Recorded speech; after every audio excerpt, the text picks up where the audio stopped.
light as air sponge cake is the one recipe that I really, really remember from my childhood. One of my earliest childhood memories is actually sifting flour and making sponge cake with my nan. And I remember the smell of the sponge cakes really, really precisely. So this recipe, to me, is quite nostalgic.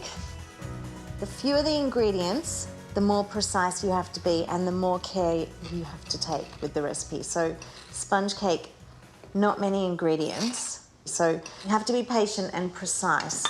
Cup of flour and a teaspoon of baking powder. It's all about how much air we can get into these ingredients to get our sponge cake as light and as fluffy as we can. I am going to make my flour as light as air by sifting it 3 times. Okay, 6 eggs. By beating the eggs with the sugar, we're going to have tiny little air bubbles trapped inside. And when we put it in the oven, of course, that air is going to expand, which is going to make the cake rise. 3 of these. Then we can just get into our whisking meditative zone and let this beat for about 12 minutes or until it really has tripled in volume. And just a good splash of vanilla for flavour. So we have the perfect sponge. So my nan will be super proud of me. Just take a little bit of melted butter to start with and just paint the base of the tin and the sides. So then when you put the paper in, you can press all the air out so it's perfectly flat, Nana perfect. Okay, on to the serious stuff. This is probably the most difficult part of the sponge. Sprinkle over half of the flour. So when you fold, you cut through and lift, just gently. Then in with the remainder of the flour and in with our butter. And then we're just going to fold until that's all mixed through.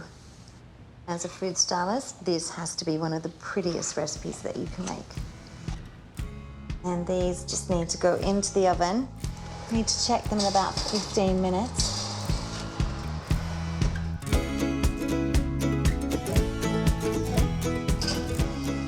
You can't pierce them with a skewer because it deflates them, so you've got to use a light touch just to feel if they're firm. Well, they're definitely ready. Now, because they're so delicate, I cover my rack with a napkin. Come on, little sponge. Peel back. Oh, that smells amazing. Put that side. Perfect. Seriously, beside myself with joy if I have 2 perfect ones.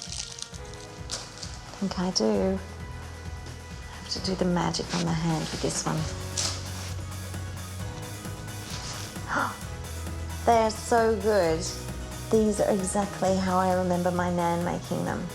You don't often get 2 even, perfectly risen, perfectly golden brown sponges. I think my nan would be really proud. Brand new Donna Hay Basics to Brilliance, Tuesday 8:30 on Lifestyle Food.